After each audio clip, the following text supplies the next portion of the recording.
And yeah, I know. My wife works for Verizon, and I've set up my home system to unmask callers, right? And I was never really positive it was working until one day my wife came to me and she was like, "Hey Kevin, why is it that whenever this one police department calls our house when we're testing, I can always see their caller ID and I'm not supposed to be able to?" And I was like, "Oops." So I had to actually go and explain to her and the technical people, why it was happening and how they could fix it. And they had to fix it for a police department. If it was happening to that one, you can imagine how many more it would happen to. Okay, so there's just some trunks that allow you to pass the private caller. I think it's the private caller flag. It's a specific flag within the headers. No, it's not coming via PRI. It's just a regular. It's just a regular SIP trunk. Yeah. I mean, I don't really want to mention the vendor because I don't want everybody to be hopping on to that vendor all of a sudden just because they can abuse some features. But plus, I don't want it to go away for myself. So, if you're doing this, there's some extensions that you can use within modules within FreePBX that you can use for creating custom contexts. I highly recommend people create custom contexts and assign them so that their extensions can only do certain things. I've at least once been able to keep someone from dialing out and costing me a whole bunch of money just because the context that they were set to didn't allow it. So limit access to your internal web pages when possible, and this is kind of a vendor thing, but we really need to get to doing something other than basic authentication for a lot of things. And unfortunately, there's not really that many good tools for testing trust issues. All right, so misconfigurations. Like I said, I said this one earlier. Watch out for non-standard ports. Since that one got me, and it actually got me not only on the honeypots that I set up, but that one actually got my home system. So it was kind of a personal thing, I was like, I can't believe they got me. ChanSpy and ZapBarge. A lot of people will go and enable that. If you're not careful, of course, when you enable that onto an extension, anyone that gets that extension can go and monitor all the other ones. And that's been an interesting one. Debug left enabled. Okay, and I probably don't need to go through all these. The always auth reject equals no. Some of them now are actually defaulting to always auth reject equals yes.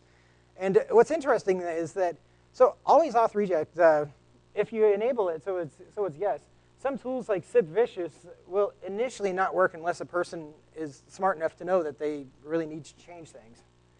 SIPVicious, if you're using the invite, will still work with always auth reject enabled. The one demonstration that I had there, I had it enabled. Firewalls can be easily misconfigured.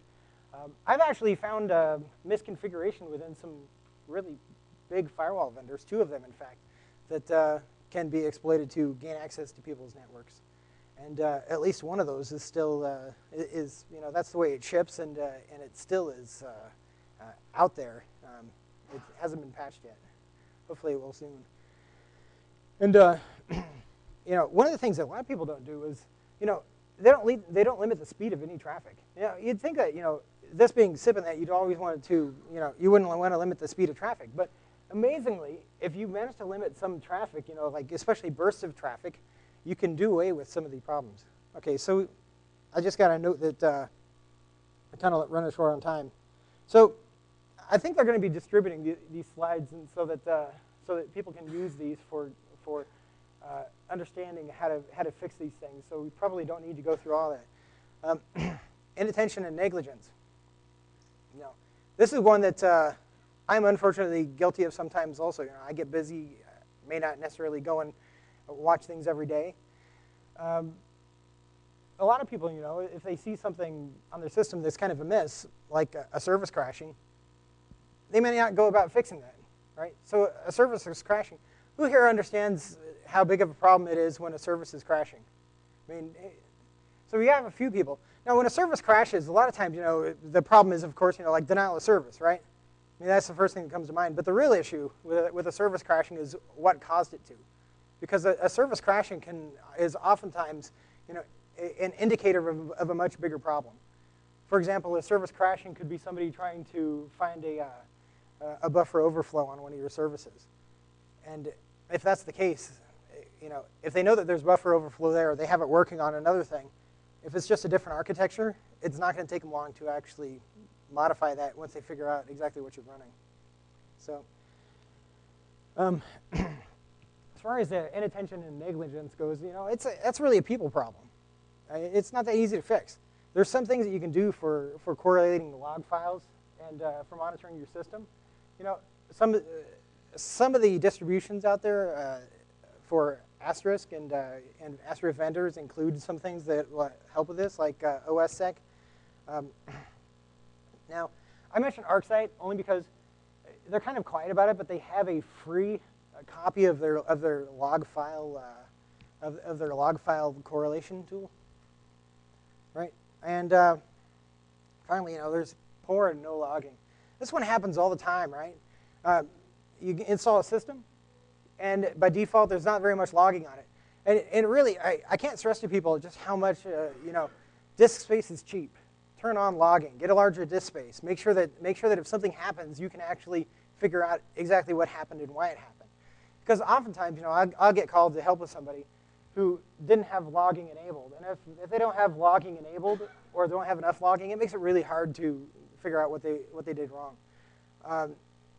And oftentimes, just even by the default installs of the logging, I've been able to identify vulnerabilities simply because I can see what somebody was hitting every time that something happened.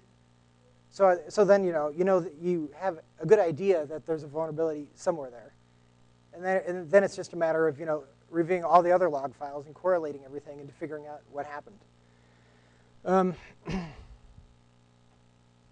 So this stuff here, please get the slides. You'll be able to get more info on how to enable more logging. Right? And you'll see at the bottom here I mentioned core dumps. Core dumps with Linux comes disabled in most cases. If you have the space and the disk space in that, enable core dumps. So, are there any questions for me?